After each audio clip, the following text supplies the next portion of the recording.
Big news just announced.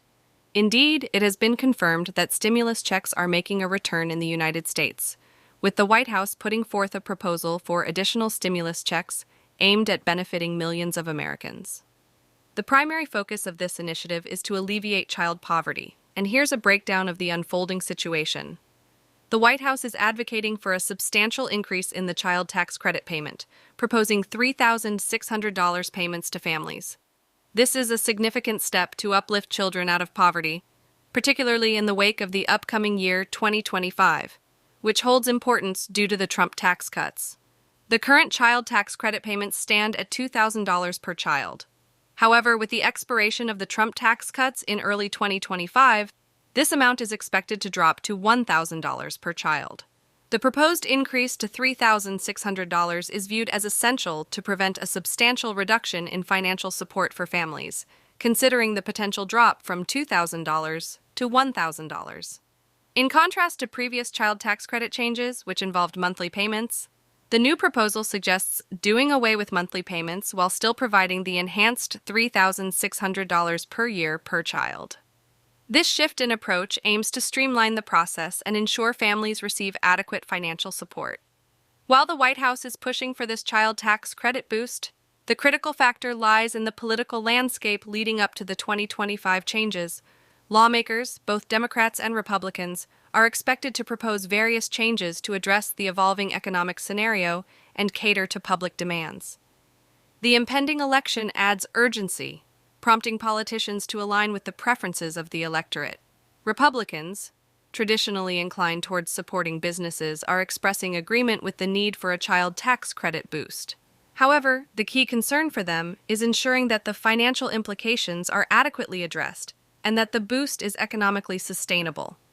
The ongoing negotiations involve Democrats considering extending portions of the Trump tax cuts. In return, they seek to incorporate the child tax credit enhancements into the same legislative framework.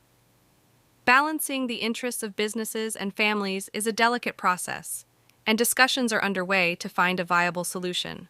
A White House official emphasized the president's belief that any bill cutting taxes for corporations should also include provisions to reduce taxes for working people and families with children. This viewpoint underscores the administration's commitment to tackling child poverty through targeted fiscal measures. If the proposed child tax credit were to pass, it could have a significant impact on child poverty. Estimates suggest that if implemented as monthly payments, it could immediately lift 3.3 million children out of poverty. However, if structured as a yearly credit, the impact would be substantial, but delayed until individuals file their taxes. The cost implications of the proposed bill are substantial.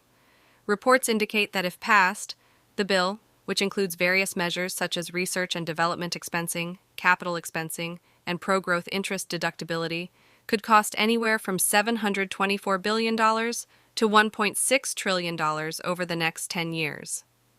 In terms of the child tax credit alone, transitioning from the Trump rules to the proposed enhancements would result in an additional cost of $85 billion per year. Under the American Rescue Plan Act, which advocates for $3,600 per child, or $3,000 for ages 6 to 17, the yearly cost would be $105 billion. While these figures represent significant financial commitments, proponents argue that the societal benefits, especially in reducing child poverty, far outweigh the costs. The negotiations continue, with both parties exploring avenues for compromise and a possible bipartisan agreement. In conclusion, the reintroduction of stimulus checks, particularly in the form of an enhanced child tax credit, is a hot topic of discussion in the United States. The intricate balance between economic interests, political maneuvering, and the urgent need to address child poverty adds complexity to the ongoing negotiations. As developments unfold, it remains to be seen how and when this proposed initiative will materialize into law. Stay tuned for further updates as the situation evolves.